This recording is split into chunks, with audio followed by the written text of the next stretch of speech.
Serviteur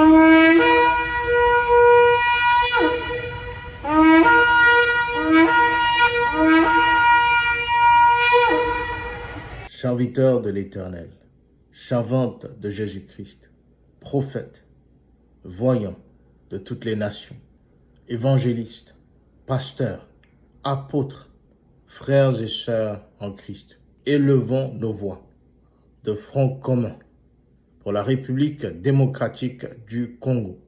Prions, crions à Jésus-Christ, que nos voix se fassent entendre et que la paix retourne sur ce pays et que la paix et la joie descendent à nouveau dans le cœur de nos frères, de nos sœurs, de la République démocratique du Congo.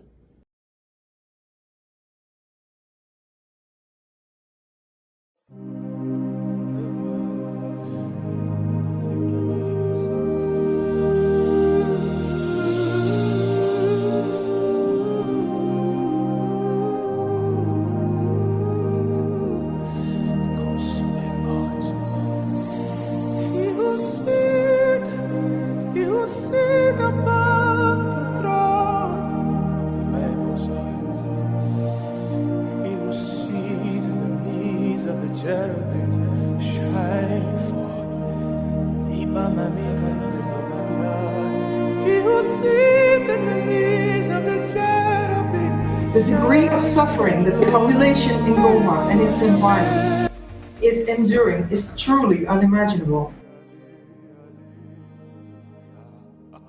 Qu'est-ce que le groupe M23 que tous ces gens ont fui? D'où vient-il et que veut-il? Il y a plus d'une centaine de milices qui arpentent l'est du Congo, riche en ressources précieuses et théâtre de conflits armés depuis une trentaine d'années. Mais le M23, groupe armé congolais, soutenu par le Rwanda, est le plus influent et cherche à prendre le contrôle de la province Nord Kivu. L'histoire du M23, c'est celle d'une mutinerie. Commençons simplement par ce nom que l'on utilise depuis tout à l'heure, M23. Le nom complet, c'est Mouvement du 23 mars. C'est une expression qui fait référence à un accord de paix signé le 23 mars 2009 entre le gouvernement de la RDC et à un mouvement de rébellion armé pro-Tutsi. Ce groupe se rebelle en 2012, considérant que le gouvernement congolais n'a pas respecté l'accord. Le mouvement du 23 mars est créé. Il est déjà armé, organisé et les exactions commencent. Avant, il nous frappait seulement, mais depuis quelques jours, il nous mutile. En 2012, le M23 s'est emparé une première fois de la ville de Goma pendant une dizaine de jours. Un an plus tard, en novembre 2013, le groupe armé est dissous. Depuis tout à l'heure, on entend beaucoup Rwanda. C'est parce que les deux pays, très liés, sont voisins. Son gouvernement, avec Paul Kagame à sa tête, soutient les actions du groupe M23. En fait, depuis le génocide des Tutsis en 1994 au Rwanda, ce dernier accuse son voisin congolais de soutenir un groupe armé créé par d'anciens responsables Hutus du génocide et qui a trouvé refuge dans l'est de la RDC. Le Rwanda considère que ce groupe est une menace. De l'autre côté, la RDC accuse son voisin d'incursion et de soutien aux groupes armés qui occupent l'est du pays, notamment le M23. Et puis, il y a deux autres enjeux, notamment territoriaux et économiques.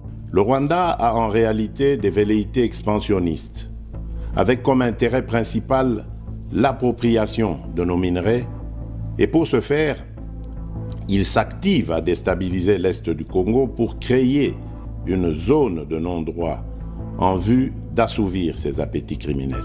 Le Congo affirme donc que le Rwanda utilise des groupes comme le M23 pour déstabiliser la région, riche en ressources naturelles, pour s'en emparer. Il y a notamment des ressources minières comme l'or ou le coltan, qui contient le tantal, utilisé par exemple dans les smartphones.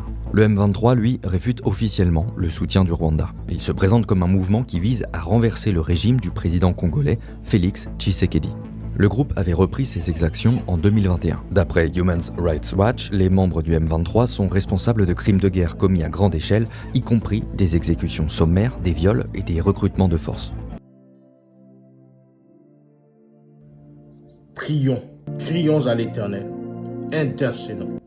Frères et sœurs, soyons unis comme un face au plan destructeur et déstabilisateur de l'ennemi. Crions à Jésus et voyons son accomplissement. Prions, frères et sœurs.